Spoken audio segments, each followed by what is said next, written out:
महालक्ष्मी की लाश के टुकड़े नहीं करना चाहता था मुक्ति, पर कुछ ऐसा हुआ जिसकी वजह से वो बन गया हैवान। अब पुलिस के पास मौजूद है एक सबूत, और वो है कागज पर कत्लनामा। महालक्ष्मी के जिंदगी में बेशक कई दोस्त हो, लेकिन उसके साथ काम करने वाला मुक्ति रंजन राय सिर्फ और सिर्फ उसे ही चाहता था। जब महालक्ष्मी ने उसे इग्नोर करना शुरू कर दिया, तब दोनों के बीच झगड़े शुरू हो गए। आखिर में ये झगड़ा इतना बढ़ गया कि मुक्ति राय ने महालक्ष्मी की हत्या कर शरीर के कई टुकड़े कर डाले। आओ जानते हैं इस वीडियो में क्या ऐसा हुआ था कि मुक्ति रंजन ने ऐसे उसकी लाश के 59 पीसेस कर दिए, और इतना बड़ा हैवान वो कैसे बन गया, जानते हैं आज की वीडियो में। महालक्ष्मी की जिंदगी में बेशक कई दोस्त हो, लेकिन उसके साथ काम करने वाला मुक्ति रंजन राय सिर्फ और सिर्फ उसे ही चाहता था। वो महालक्ष्मी को लेकर पूरी तरह कमिटेड था। अगर इस लव स्टोरी में सबसे अजीब और दर्दनाक ट्विस्ट तब आया जब मुक्ति रंजन राय की नज़र एक रोज महालक्ष्मी के मोबाइल फोन पर पड़ी। आरोपी ने अपने भाई को बताई थी एक एक बात। सुसाइड नोट से भी हुआ खुलासा। असल में महालक्ष्मी के मोबाइल में उसकी कई और लोगों के साथ तस्वीरें थी। इन तस्वीरों को देखकर मुक्ति रंजन का दिमाग खराब हो गया। उसने इस मामले में महालक्ष्मी से बात की और यहीं से दोनों की लव स्टोरी में दरार पड़ गई। असल में मुक्ति रंजन महालक्ष्मी से शादी करना चाहता था, उसे इसके लिए राजी करने में लगा था, जबकि महालक्ष्मी लगातार उसे टाल रही थी। 3 सितंबर जानी कत्ल वाली रात भी दोनों के बीच लड़ाई की शुरुआत कुछ इन्हीं वजह से हुई। मुक्ति रंजन महालक्ष्मी के घर में मौजूद था, उसे शादी के लिए मनाने की कोशिश कर रहा था, लेकिन महालक्ष्मी उसे मना कर रही थी। महालक्ष्मी पहले से शादीशुदा तो थी, उसके पति ने उसके खिलाफ थाने में एक रिपोर्ट भी लिखवा रखी थी, जिसमें उसने बताया था कि महालक्ष्मी के अशरफ नाम के एक लड़के के साथ भी रिश्ते हैं। महालक्ष्मी की जिंदगी में आने के बाद जब मुक्ति रंजन को भी उसका जे सच का पता चला, और ऐसे में जब महालक्ष्मी उससे शादी के लिए इनकार कर रही थी, तो मुक्ति रंजन ने समझा कि शादी अलग अलग लोगों से अफेयर के चलते वो उसे रिजेक्ट कर रही है। जबकि दूसरी तरफ मुक्ति रंजन ना सिर्फ महालक्ष्मी पर अपनी सैलरी का बड़ा हिस्सा खर्च कर रहा था, बल्कि उसे महंगे तोहफे भी दिया करता था। अब वो उसे लेकर महालक्ष्मी के इस रवैये को बर्दाश्त नहीं कर पा रहा था। इसके अलावा सुसाइड नोट में भी खुलासा हुआ कि वो महालक्ष्मी से प्यार करता था, लेकिन वो उसके प्यार को इग्नोर कर रही थी। जहां तक तो वो उसे केस में फंसाने की धमकी तक भी दे रही थी। और मुक्ति ने अपने भाई को भी ये सच बताया था। मामले की जांच कर रही बेंगलोर पुलिस को मुक्ति रंजन के छोटे भाई स्मृति रंजन राय के हवाले से ये बातें पता चली है। दरअसल महालक्ष्मी के कत्ल से पहले मुक्ति रंजन ने अपने भाई से अपनी निजी जिंदगी में चल रही इस उथल पुथल की स्टोरी शेयर की थी। महालक्ष्मी को जानने वाले लोगों ने पुलिस को बताया कि वो बेहद गुस्सैल स्वभाव की थी और मन मुताबिक बात नहीं होने पर लड़ने झगड़ने पर उतारू हो जाती थी। कई बार बात मारपीट तक भी पहुंच जाती थी।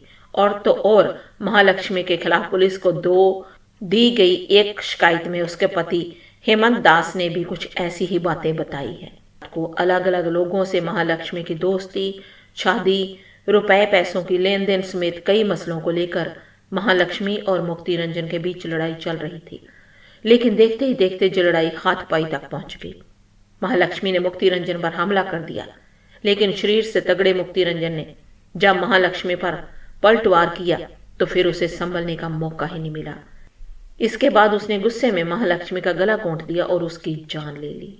सीसीटीवी में भी दिखा था आरोपी ने देखे थे शहदा मर्डर केस के कुछ वीडियो इस अपराध को अंजाम देने से पहले। लेकिन इंसानियत की तमाम हदों से नीचे गिरकर महालक्ष्मी की लाश के टुकड़े करने जैसा भयानक काम अभी बाकी था।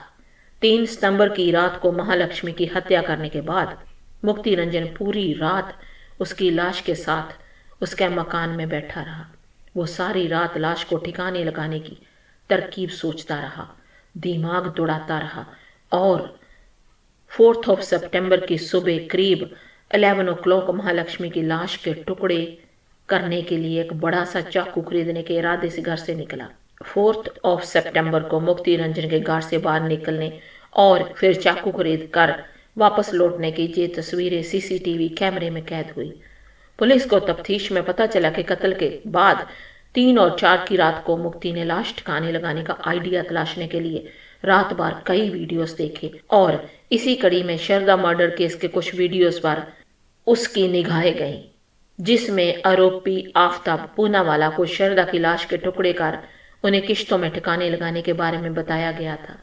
बस यहीं से मुक्ति रंजन को भी महालक्ष्मी की लाश के टुकड़े करने का ख्याल आया और वो अगले दिन सुबह बाजार से एक बड़ा सा चाकू खरीद कर लाया। लाश के टुकड़े करने से पहले वो इस चाकू के कब्र को घर से बाहर फेंकता हुआ भी सीसीटीवी कैमरे में कैद हुआ। मुक्ति रंजन लाश के टुकड़े कर उन्हें महालक्ष्मी घर में पड़े एक सूटकेस में डालकर उसे ठिकाने लगाना चाहता था, लेकिन लाश के टुकड़े करने के उसकी हिम्मत जवाब देगी और फिर उसने अपना आगे का प्लान रद्द कर दिया। उसने लाश के टुकड़ों को फ्रिज में ठूसा और महालक्ष्मी के घर से फरार हो गया। इस तरह महालक्ष्मी के कत्ल के भयानक वारदात को अंजाम देने के बाद उसने अपना मोबाइल फोन स्विच ऑफ कर दिया और अंडरग्राउंड हो गया। उधर बेंगलुरु में ही इलेक्ट्रॉनिक सिटी के पास रहने वाले मुक्ति रंजन का छोटा भाई स्मृति रंजन लगातार उससे बात करने की कोशिश कर रहा था, लेकिन उसका फोन नहीं लग रहा था। बाद में जब मुक्ति रंजन ने अपना फोन ऑन किया तो स्मृति ने उसे कॉल कर अपना फोन स्विच ऑफ कर देने की वजह पूछी और तभी मुक्ति रंजन ने अपने भाई को बताया कि उसने अपनी पार्टनर महालक्ष्मी का कत्ल कर दिया है। मुक्ति ने अपने भाई से कहा कि वो भी फौरन अपना कमरा खाली कर कहीं और चला जाए, बाकी बातें वो बाद में उसे मिलकर बताएगा। उसने अपने भाई से उड़ीसा भागने के प्लान के बारे में भी बताया था और अपने फरारी काटने के लिए कुछ रुपए भी उधार मांगी थी। लेकिन जब कत्ल का खुलासा हुआ, पुलिस की मुक्ति के भाई से बात हुई और मुक्ति की तलाश शुरू हुई तो पुलिस को मुक्ति का पहला लोकेशन पश्चिमी बंगाल का मिला। इसके बाद पुलिस पश्चिमी बंगाल और ओडिशा में मुक्ति रंजन की तलाश कर रही थी, लेकिन इससे पहले कि पुलिस उसे पकड़ पाती, मुक्ति रंजन ने खुदकुशी कर ली। पुलिस को अपनी जांच में पता चला कि महालक्ष्मी और मुक्ति रंजन करीब 6 महीने से थे, लेकिन हाल ही में दोनों के बीच अक्सर लड़ाइयां होने लगी थी। दोनों की कई बार व्याली कब्र के उस मकान में तीखी झड़प हुई जहां महालक्ष्मी अकेली किराए के मकान पे जहां महालक्ष्मी अकेली किराए के घर में रहती थी। बात इतनी बड़ी कि आसपास के लोगों को भी खबर हो गई और एक आध बार तो मामला पुलिस तक भी जा पहुंचा, लेकिन बाद में दोनों ने अपनी रजामंदी से अपने बीच हुए झगड़े को निपटा लिया था। लेकिन एक रोज यही झगड़ा महालक्ष्मी के कत्ल और उससे 50 से ज्यादा टुकड़ों में बंट जाने की वजह बन जाएगा, जे किसी ने भी सोचा नहीं था। मुक्ति रंजन राय ने अपने सुसाइड में इन झगड़ों का जिक्र किया है। साथ ही ये भी बताया है कि किस तरह झगड़े के मामले में उसे पुलिस की गिरफ्त में आने के बाद छूटने के लिए उन्हें रिश्वत तक देनी पड़ी। बेशक अब कातिल और मकतूल दोनों ही इस दुनिया में से जा चुके हैं, लेकिन इस भयानक मर्डर मिस्ट्री की हैरान करने वाली कहानियां कुछ यूं ही रह रहकर सामने आती रहेगी। एक बात तो है कि नहीं बनती तो एक दूसरे को छोड़ दो। ऐसे किसी का कत्ल करने का तो किसी को अधिकार नहीं है।